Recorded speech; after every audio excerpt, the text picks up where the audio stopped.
Hello and welcome to Prison Architect Alpha 11 update video.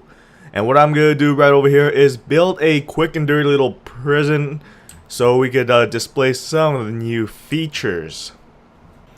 Anyways, we're going to cut this right here and then we're going to come back when I finish this little piece of the prison. Alright, and we're back. We're back on Alcatraz, and as you can see, there's a few different things if you look closely. But anyways, we're just going to go through the different changes. The first major thing, hearse. Yes, a hearse. That's going to allow us to move the deceased all the way over here and load them onto the hearse, so the hearse takes them away. So all our slabs won't be filled up when unfortunate issues occur in prison and people die. So that's the one major change. And next thing is the land expansion, and what this does is just allows us to buy extra land.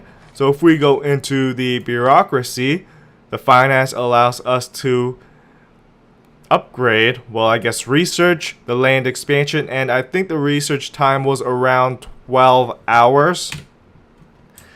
And then this just allows us to buy space. It gives us the dimensions, and it also provides a cost. So let's just click on that.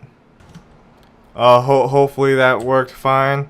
It was kind of very laggy, but it's okay. We got the land right here now. I'm not too sure if we could use this land because it is across the road. Might be just safer buying the other pieces of land and leaving the ones over here just alone. And I'm not too sure how many times we could expand, but anyways, so we can start off with a small plot of land now and just expand as we go. That is always a flexible option now. And the next thing is prisoner sentence countdown. So if we go ahead and click on the prisoner, bam, 1.4 years served of 11 years total.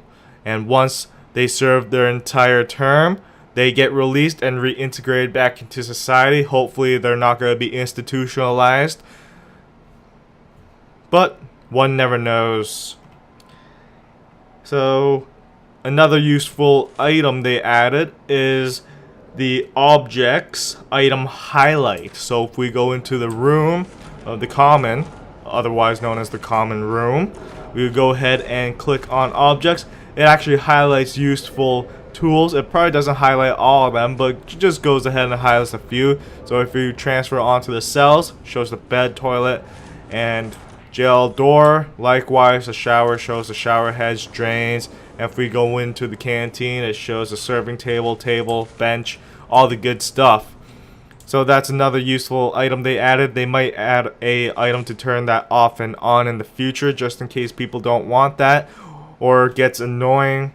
But I think it's going to be helpful because I always forget what I should be building in those rooms, and it's going to give a slight indication of what I should have. And the last major thing they added was time-lapse recording. So if you look back, or if you remember on the previous video, there was a little red dot here that indicated that it was recording.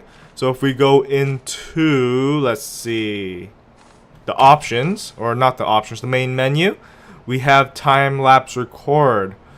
And if we go into options and time-lapse, it actually gives all the different details of the recording options, camera mode, playback rate, capture interval, quality, and then you can save those settings.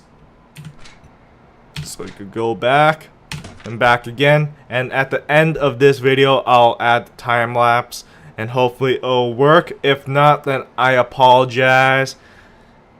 And the last thing I want to talk about is the general performance increases and graphics. So they just mentioned there were general performance optimizations. I'm not too sure how much they changed in the optimization, but I don't really notice a performance increase. It might be a slight increase, but I'm not too sure. I guess the longer we play on it, the more taxing it is for the game, and we'll just find that out as we play. And lastly, the graphics. They add the thermometer, a little bill, graphics over there, you know, guard, prisoner, and CCTV. It looks like there's new graphics for lockdown and bang up as well. So, you know, it's a pretty hefty update. I think the biggest thing they really wanted to push out was the time-lapse recording. I think they just want to see a lot more people interact with the game and show games on Steam, YouTube, and share it with the community. Thanks for watching. I hope you guys enjoyed, and of course, until next time, I'll see you guys later.